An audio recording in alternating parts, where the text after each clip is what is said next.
Olá, sejam muito bem-vindos. Começa agora mais um programa em pauta e hoje o nosso bate-papo é com o vereador Luiz Henrique Cirilo.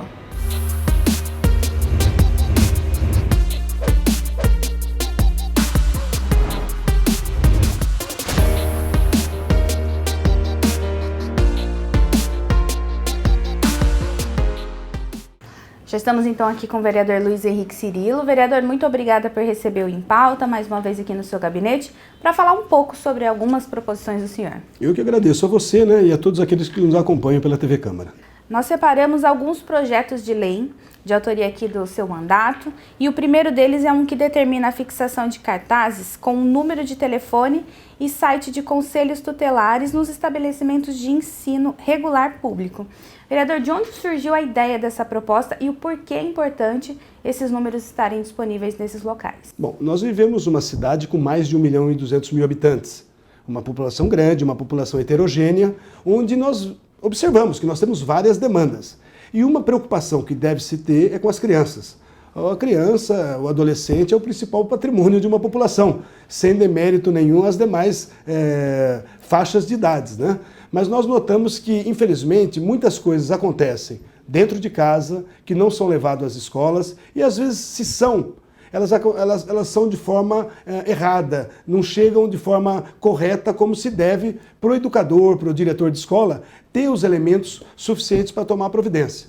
Hoje nós temos o Conselho Tutelar, que tem essa primazia de zelar pela boa conservação da criança, daquele adolescente, durante toda a sua fase de menor.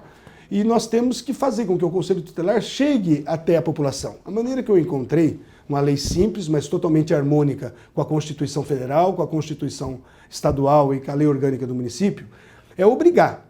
Eu acho que o critério obrigatório não tem a conotação imperativa de querer mandar, mas assim no sentido de fazer valer, dentro da nossa legislação municipal, a obrigatoriedade das escolas municipais, seja pública ou privada, ter uma placa contendo o endereço do Conselho Tutelar, o site eletrônico, o endereço eletrônico e o telefone, permitindo que qualquer cidadão, qualquer pessoa que trabalhe na escola ou que vá até a escola, a passeio, a recreação, ou levando um representante, um filho, ele possa ter o conhecimento que existe o Conselho Tutelar, se ele não sabe, e que existe acesso a esse Conselho Tutelar através do telefone, através do endereço eletrônico ou físico, para que possamos informar ao Conselho Tutelar algo de errado que esteja acontecendo com o menor, com o adolescente. A partir daí, o Conselho Tutelar ele tem todas as legislações pertinentes junto ao Ministério Público e ao Poder Judiciário para que as providências sejam tomadas. Mas cabe a nós, do Poder Legislativo Municipal, cuidarmos inicialmente do acesso. Eu acho que a acessibilidade é fundamental num momento como esse, em século XXI, onde os veículos de comunicação permitem essa facilidade, cabe a nós contribuirmos nesse sentido. Vereador, esse alerta fica inclusive para os próprios estudantes. De repente, ali surge uma ideia de que o seu colega também está passando por alguma coisa dentro de casa e alerta mesmo mais para discussão também do assunto. Você foi muito feliz na colocação. O objetivo é tornar público. Eu acho que a coisa, quando se torna transparente, inclusive existem princípios constitucionais que contemplam a transparência, faz com que o que está acontecendo errado naquele lugar seja público, torne público e, ao mesmo tempo, fazendo com que a autoridade competente tome as providências. Vereador, o senhor falou do aspecto da Constituição, da legalidade desse projeto. Ele está em tramitação na casa, vai passar pela Constileg ou já passou? Não, ele passa pela Comissão de Constituição e Legalidade. Um dos relatores, nós temos 7 membros da comissão, eu faço parte também dessa comissão. Um dos outros 6, claro que por uma questão até de um princípio de isonomia, de tentar dar transparência no nosso trabalho, eu me torno impedido de dar parecer, projeto de minha autoria, mas a expectativa minha é que nos próximos dias um dos membros da comissão venha a dar parecer. Eu fiz um estudo preliminar, mas claro que todo vereador, todo relator tem a sua independência para analisar a constitucionalidade, a legalidade do projeto. A partir daí, se for aprovado, ele vai para a votação. E depois, num outro momento, nós temos a votação de mérito. É importante para o município de Campinas ter uma lei como essa? É isso que se é avaliado. Às vezes o projeto é legal, é constitucional, mas não é bom para a cidade. Às vezes uma cidade menor poderia ser mais benéfico. Uma cidade como Campinas poderia não ser. Então é analisado esses dois aspectos. Primeiramente a legalidade, posteriormente o mérito do projeto. Certo. Então a gente tem um outro assunto, que é um outro projeto de lei que também está tramitando, que é o 195/2018. Esse projeto, ele obriga que os estabelecimentos que têm aquela situação de senha eletrônica, além do sinal sonoro, ele seja dito o número dessa senha e que ele seja impresso em braille. Esse projeto de lei é acessibilidade pura, um assunto que está muito em voga hoje em dia, não é, vereador? Olha, eu agradeço a oportunidade de falar sobre esse projeto. Eu fui buscar na Constituição e principalmente em legislação federal que contempla a acessibilidade. O que é a acessibilidade? É dar todas as condições para que nós possamos, cidadãos, viver de maneira igual. Uma pessoa que tem uma deficiência, seja auditiva, seja visual, seja de locomoção, tem que ser dado a ela alguma condição dentro do município, eu falo porque sou vereador, né? Dentro do município, que dê a ela condições de igualdade naquilo que ela está fazendo. Então, eu me referi a esse projeto, uma pessoa que, por exemplo, que ela vai a um hospital. E nós temos também o caso dos supermercados, dos hipermercados. Então, nós temos, às vezes, tem o controle de senha. Então, quando a senha é numérica, se a pessoa tem uma deficiência visual, não precisa ser cego, não. A pessoa que tem uma baixa visão, ela tem dificuldade em ter acesso ao visor dessa senha. Então, o objetivo do projeto é fazer com que seja acoplado um dispositivo sonoro, na medida que se apresente um número na tela do visor, seja também emitido um som correspondente ao número para aquela pessoa que tenha uma deficiência visual completa ou uma deficiência que não chega ao ponto de uma visão perfeita, possa ser tratado normalmente. Esse tipo de projeto traz independência, para que a pessoa não tenha que incomodar o próximo e se sinta mais independente mesmo. Acho que essa é a palavra, né, vereador? Exatamente. Eu acho que a acessibilidade tem essa visão.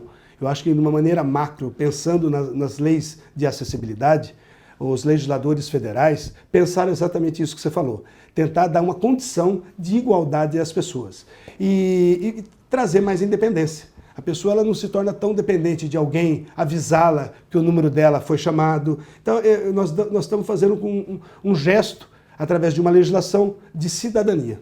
Nesse mesmo sentido, vereador, um terceiro projeto de lei, 194/2018, ele fala sobre a instalação de dispositivos de áudio naquele sisteminha de consulta de preço.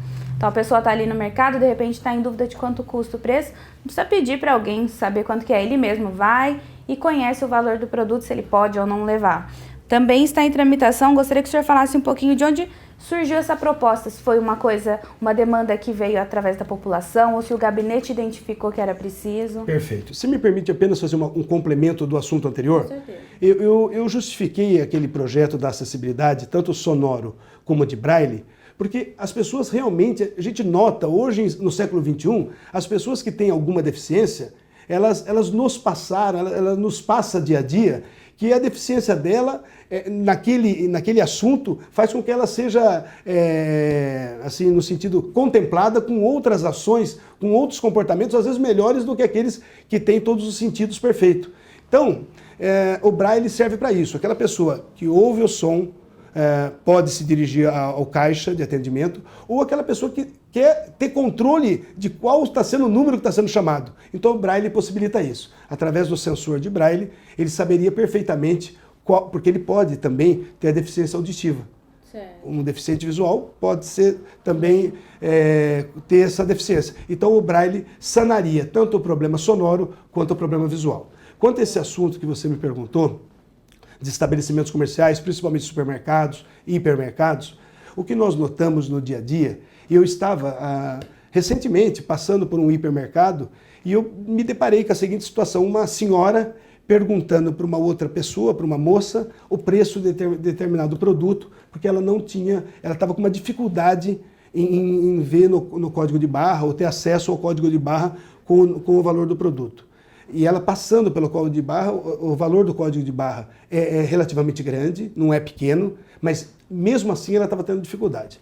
Quando eu observei isso, a gente toca um pouco na gente, né? Você tem que ter a sensibilidade, o vereador tem essa obrigação. Nós temos o papel de fiscalizar o prefeito, de contribuir com a cidade, mas nós temos o papel também nós somos o termômetro da cidade. A cidade existe uma inquietação. As pessoas de forma heterogênea, cada um com seus problemas, e nós temos que tentar, como eu havia dito anteriormente, tentar diminuir as desigualdades. E eu vi que naquela hora aquela senhora ficou extremamente constrangida de pedir uma coisa simples, que para nós é uma coisa corriqueira, uma coisa muito normal, que nós não damos valor porque nós temos a nossa visão em perfeito estado. Quando eu vi isso, por que não o hipermercado, o cidadão, deficiente ou não, está contribuindo, está prestigiando aquele estabelecimento? Por que não o estabelecimento retribuir para quem precisa com o valor sonoro? Eu acho que não é nem investimento, não é nem custo, é um investimento que o estabelecimento vai estar fazendo para aquelas pessoas que prestigiam o seu estabelecimento. Com certeza, é um público que eles vão ter a mais, né, vereador? É um público que vai ter a mais, porque isso, coisa boa, também se divulga e as pessoas, infelizmente, que têm essa deficiência, podem prestigiar aquele estabelecimento que saiu na frente. Esses 2 projetos também estão em tramitação pela Casa, vão passar pela Constileg e, se aprovados ali, seguem para votação em reunião ordinária. Exatamente. Eu tomei o cuidado, antes de rapidamente só protocolar, distribuir o projeto, eu tomei o cuidado de ir buscar informações na Constituição, informações dentro da legislação federal da acessibilidade, para ver se nós estávamos realmente fazendo uma coisa boa, que eu entendo que é, mas constitucional, legal, que não pudesse ter vício. O projeto bom não é apenas o projeto que no mérito atende uma demanda. O projeto bom é aquele que no mérito atende e também não contraria legislações superiores. E esses projetos, os quais nós citamos, não padecem de nenhum vício, ele é contemplado com a constitucionalidade, com a legalidade, e eu acho que todos nós que tomamos conhecimento de projetos como esse, acabam de alguma maneira apoiando e incentivando. Eu divulguei no meu meio de comunicação, no meu Facebook, e todas as pessoas que eu vi que sinalizaram curtindo o post, também fizeram alguns comentários de forma positiva, vendo que muitas delas não tinham preocupação com aquele assunto, com aquele tema, mas parabenizando pela preocupação que nós estamos tendo com o próximo. Com certeza, vereador. Eu quero agradecer a acolhida da nossa equipe aqui hoje e pedir para que o senhor passe para o pessoal de casa, se de repente ficou alguma dúvida sobre esse projeto, sobre algum outro projeto do senhor, ou se tem alguma sugestão, alguma reivindicação para passar aqui para o gabinete, como entra em contato com o mandato? Bom, então eu quero inicialmente começar pelo início da sua fala. Eu quero agradecer você, toda a equipe da TV Câmara, que sempre prestigiam, permite com que nós possamos esclarecer, passar para a população alguns projetos que nós estamos fazendo. Isso eu quero rapidamente, então, reiterar meus cumprimentos. Quanto a essas informações, qualquer dúvida que possa ter, nós temos, todos os vereadores têm o seu canal aqui de comunicação, nós temos um gabinete aqui dentro da Avenida da Saudade, onde as pessoas podem comparecer aqui ou podem ligar. Nós temos um telefone, eu posso passar o número, né? 3736-1300. Esse número é só ligar na central e ela dirige ao gabinete do vereador Cirilo, que é o meu gabinete. Nós vamos atender e eu vou querer, isso aí eu quero até agradecer, eu vou querer sim opiniões, sugestões. Claro, críticas pertinentes ao que nós estamos fazendo, mas eu acho que a sugestão de um projeto de lei, de uma iniciativa popular, é algo inquestionável. Quando eu fiz a lei da ficha limpa, eu sou o primeiro vereador do Brasil que fiz a lei da ficha limpa municipal. Esse pedido eu colhi da rua. A rua que veio, nos pediu, nós materializamos o projeto. E nós temos outros projetos que as pessoas ligam, dando sugestões, nós tentamos amoldar a realidade do que está sendo passado para aquilo que pode ser contemplado, materializado numa lei e protocolamos. Então, eu até agradeço se tiver essa oportunidade de uma sugestão, de uma indicação, nós queremos sim ouvir. Obrigado, vereador, sendo os olhos do povo mesmo. Muito obrigado, eu que agradeço.